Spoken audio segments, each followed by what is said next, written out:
After a whirlwind of a season and most of their losses coming in the last moments of games, the team says what matters most is that they're peaking at the right time. The Redskins' new training facility was just revealed a few hours ago. We'll take you right to the action coming up on your NBC 29 News at 6. Leffler struggled at Auburn with a team that finished 112th in scoring, but he says he's only looking forward and Beamer has his back.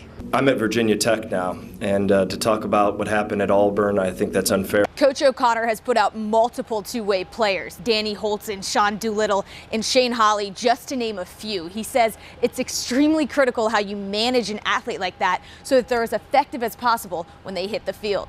The Old Trail two-man championship took over the Old Trail golf course in Crozet earlier today. The golfers are competing in pairs on the 71 par course. Mikey Moyers and Steve DeMasters had the lead after day one.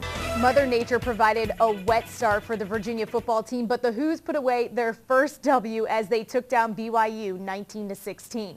Next up isn't just anybody, though. It's third-ranked Oregon, and these guys are an offensive powerhouse. The Generals and the Braves are playing under the lights at Kate Collins Stadium, and these two teams are really getting to know each other as they just split a doubleheader last night in Stanton. Mitchell's not done pitching yet. She plans to play in the National Pro Fast Pitch League, and she's also starting her professional career as a systems engineer at Virginia Dioids. The Virginia women's basketball team has a shot to redeem themselves as they enter a rematch with their ACC rival Miami. The Hurricanes won a close game the last time the two teams met, but this time the Hoos have the home court advantage.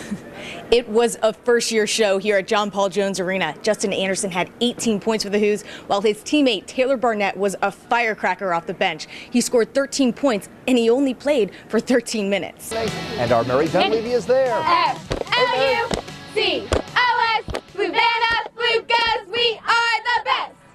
Hey there, Marty. We're out here at Fluvanna County High School, and joining me now is Chloe and Kim. They've organized this. Oh, there's Fluko Man. Can't forget him. They've organized this entire event. Girls and Fluko Man. Who's going to win tonight? Fluko. What do we know about this William Fleming team? Do we Nothing. Know? Nothing. They're not even from here. Yeah, they don't even go here.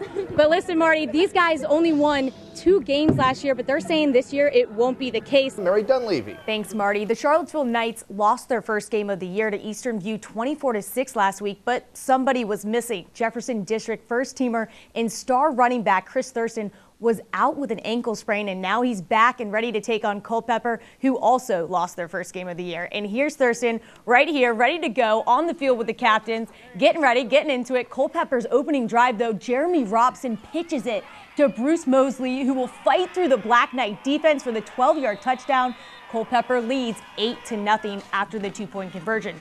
The Blue Devils would capitalize on a Charlottesville fumble as Hunter Krim launches this 45-yard pass to Marcellus Green. That's another Culpeper touchdown right there. That extends their lead to 14. Later, the Black Knights defense answers as Krim gets picked off by Knights Nick Epps. There we go. Charlottesville feeling the momentum, getting into it again, but they turn it over again moments later. Rashad Brock gets stripped by Lorenzo Banks. Culpeper goes on to blank Charlottesville 31-0. The Virginia women's soccer team is opening their 2013 regular season as it hosts the Klockner Classic. The 7th-ranked Cavaliers are taking on 9th-ranked Santa Clara following top-ranked North Carolina's 4-0 win over VCU. The Hoos topped VCU 4-2 in the first game of the tournament. UVA's Mackenzie Doniak right here makes the centering pass to Brittany Ratcliffe. She puts a foot on it. It's in. Hoos lead 1-0 in the 52nd minute. Doniak gets taken down in the 18 by the goalie. That leads to this penalty kick right here. She sends it to the bottom left, no problem. Hoos lead 2-0. 9 minutes later, Morgan Bryan working it at the 18, puts just enough spin on the ball. The goalie can't handle it. Hoos are up now 3-0, and they keep pouring it on. Bryan hits Ratcliffe upfield. It's a 1v1. She finds the nylon. Ratcliffe had no goals freshman year, but she had 3 goals in 2 games so far this season. UVA blanks Santa Clara 4-0 and wins the tournament too because they outscored North Carolina. Thousands of fans come out to Redskins training camp every day, many of them coming to see 4 former Virginia Tech stars. I got to talk with them about that bond.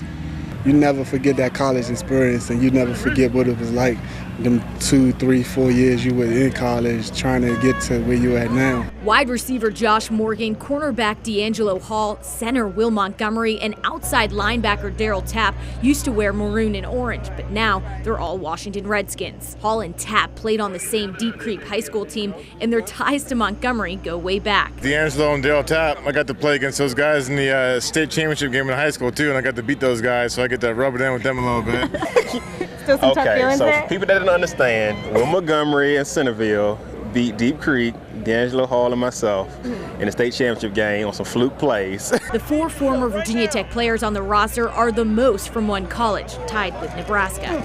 All agree that their connection on the field makes going to work that much easier. When I step on the field, I know what those guys are capable of doing. I know their mindset, and I don't have to really worry about it. I know they're going to take care of their job. There's a lot of turnover in this league, obviously, with the coaches and players, and seeing a familiar face is always, a good thing. Before coming to the Skins, Tapp played for the Seahawks and the Eagles, but says Washington is the best program he's been a part of thus far. Honestly, I've been in so many situations over the last few years where the team chemistry hasn't been right, and we've been in bad situations. Coming here to the Washington Redskins is an unbelievable feeling. Great mix of veteran and young players.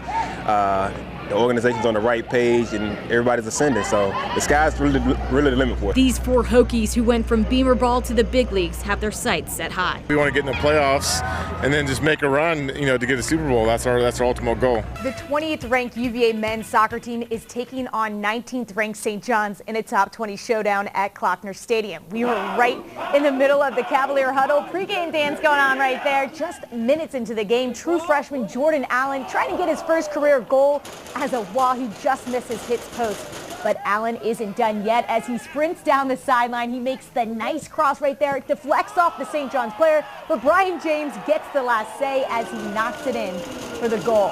Cavaliers go on to blank St. John's 2-0. Sunday night, just after 9 o'clock, the Virginia women's lacrosse team received the news they've been waiting for all season. It was definitely a relief. I mean, our name popped up on the screen and everybody you didn't know how exciting it would be. We all got up, were cheering, clapping, screaming. An at-large bid into the NCAA tournament. We have another, hopefully 4 more weeks to continue playing. Virginia just met tournament requirements with a 9-9 record. Adds fuel to the fire, just knowing that at one point you might not get in because of our record. Playing 7 games against teams ranked in the top 10 during their regular season and pulling out 4 of those wins against top 20 opponents.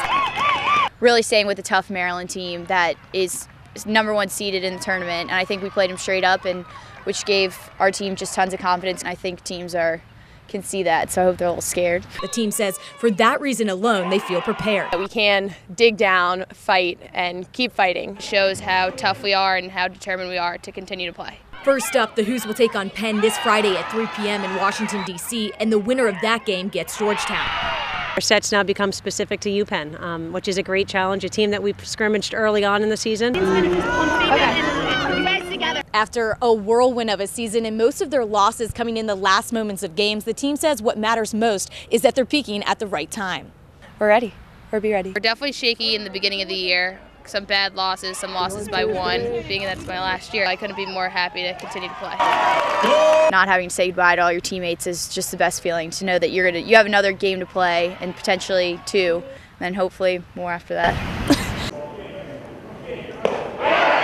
Virginia baseball's Nick Howard doesn't only walk out to the mound on game days. You can also find him on third base. I definitely have a lot of confidence going out there knowing that they have confidence in me. 10 years that our coaching staff has been here, we've shown that a two-way player can be very, very valuable in this program, and Nick's certainly continuing to carry that ball for us. In the Cavaliers' 3-game series against NC State, Howard worked 18 innings at third base and still had the energy to throw 90-mile-per-hour balls during the 5 innings he pitched for the team in Game 3. It's no secret he's an asset. It takes a special person, a special player to do that, just to be in it mentally. One of our really key players in this season, just because of the workload that's on him. Howard admits playing 2 positions can take its toll on the body. All the running around, eventually your legs just start getting fatigued, but that's something that you have to battle with and just grind through. Coach O'Connor has put out multiple two-way players, Danny Holtzen, Sean Doolittle, and Shane Hawley, just to name a few. He says it's extremely critical how you manage an athlete like that so that they're as effective as possible when they hit the field. There's a lot of days that we don't have Nick Howard throw with the position players just on a practice day. It might be a day off for him from a throwing standpoint. Nick so far has been embracing it, and he's been big for us both ways. I mean, it's hard not. You can't take a pitch off. It keeps you in the game, and it's a lot. I think it's a lot of fun to be in on every.